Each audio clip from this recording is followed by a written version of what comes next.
Hello friends, ഇന്ന് നമ്മൾ ഇഡ്ഡലി മാവ് കൊണ്ട് ഒരു വെറൈറ്റി 4 മണി പലഹാരമാണ് ഉണ്ടാക്കുന്നത്. ഈ വീഡിയോ ഇഷ്ടപ്പെടുകയാണെങ്കിൽ ലൈക്ക് ചെയ്യാനും ഷെയർ ചെയ്യാനും അതുപോലെ ഞങ്ങളുടെ ചാനൽ ഒന്ന് സബ്സ്ക്രൈബ് ചെയ്ത് സപ്പോർട്ട് ചെയ്യാനും മറക്കരുതേ. സ്റ്റവ് കത്തിച്ചൊരു പാൻ സ്റ്റൗവിലോട്ട് വെച്ച് കൊടുത്ത് നല്ലതായിട്ട് ചൂടായി വരുമ്പോൾ ഇതിലോട്ട് 1 കപ്പ് ആവിലിട്ട് കൊടുത്തിട്ട് ക്രിസ്പി ആവുന്ന വരെ ഒന്ന് വറുത്തെടുക്കണം. വറുത്തെടുത്ത ആവിൽ നമുക്കൊരു പ്ലേറ്റിലോട്ട് മാറ്റി മാറാൻ വേണ്ടി മാറ്റി വെക്കാം. പിന്നെ സ്റ്റവ് കത്തിച്ചൊരു പാൻ സ്റ്റൗവിലോട്ട് വെച്ച് കൊടുത്തു. ഇതിലോട്ട് നമ്മൾ 1/2 കപ്പ് ശർക്കരയാണ് ഇട്ട് കൊടുത്തത്. കൂടാതെ നമ്മൾ ഇതിലോട്ടൊരു 1/4 കപ്പ് വെള്ളം കൂടെ ഒഴിച്ച് കൊടുക്കുന്നുണ്ട്. എന്നിട്ട് ഇത് നല്ലതായിട്ടൊന്ന് തിളപ്പിച്ചെടുക്കണം.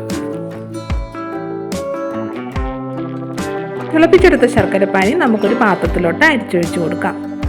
വറുത്തെടുത്ത അവിൽ ആറിയതിന് ശേഷം ഒരു മിക്സർ ജാറിലോട്ട് ഇട്ട് കൊടുത്തിട്ട് തരിതരിപ്പായിട്ടൊന്ന് പൊടിച്ചെടുക്കണം.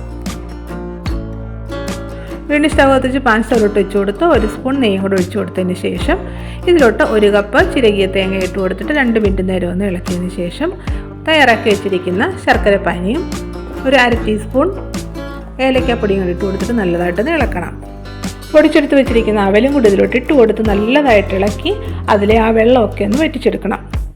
എന്നിട്ട് സ്റ്റവ് ഓഫ് ചെയ്യണം. ഇത് നമുക്കൊരു പ്ലേറ്റിലോട്ട് മാറ്റാം. ഇതവിടെ ഇരുന്ന് തണുക്കട്ടെ. ഇനി നമുക്ക് ഈ പലഹാരത്തിന് വേണ്ട ബാറ്റർ തയ്യാറാക്കാം. അതിനുവേണ്ടി ഒരു പാത്രത്തിലോട്ട് നമ്മൾ 1.5 കപ്പ് ഇഡ്ഡലി മാവാണ് ഇട്ട് കൊടുക്കുന്നത്. നല്ല ഫ്രഷ് ആയിട്ടുള്ള ഇഡ്ഡലി മാവാണ് ഇട്ട് കൊടുക്കാൻ. കൂടാതെ നമ്മൾ ഇതിലോട്ട് 2.5 സ്പൂൺ അരിപ്പൊടി കൂടി ചേർക്കുന്നുണ്ട്.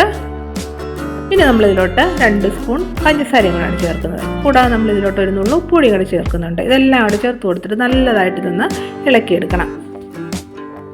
അപ്പോൾ നമ്മുടെ ബാറ്ററൊക്കെ റെഡി ആയിട്ടുണ്ട്. ഇത് നമുക്ക് സൈഡിലോട്ട് മാറ്റി വെക്കാം. നമ്മൾ തയ്യാറാക്കി വെച്ചിരിക്കുന്ന സ്റ്റഫിംഗ് ഒക്കെ നല്ലതായിട്ട് തണുത്തിട്ടുണ്ട്. ഇത് നമുക്ക് ഉരുട്ടിയെടുക്കാം. ഇതേ രീതിയിൽ ചെറിയ ചെറിയ ഉരുളയായിട്ടൊന്ന് ഉരുട്ടിയെടുക്കണം. ഇപ്പം നമ്മളൊരു 8 എണ്ണം ഉരുട്ടിയെടുത്തിട്ടുണ്ട്. ഇത് നമുക്ക് സൈഡിലോട്ട് മാറ്റി വെക്കാം.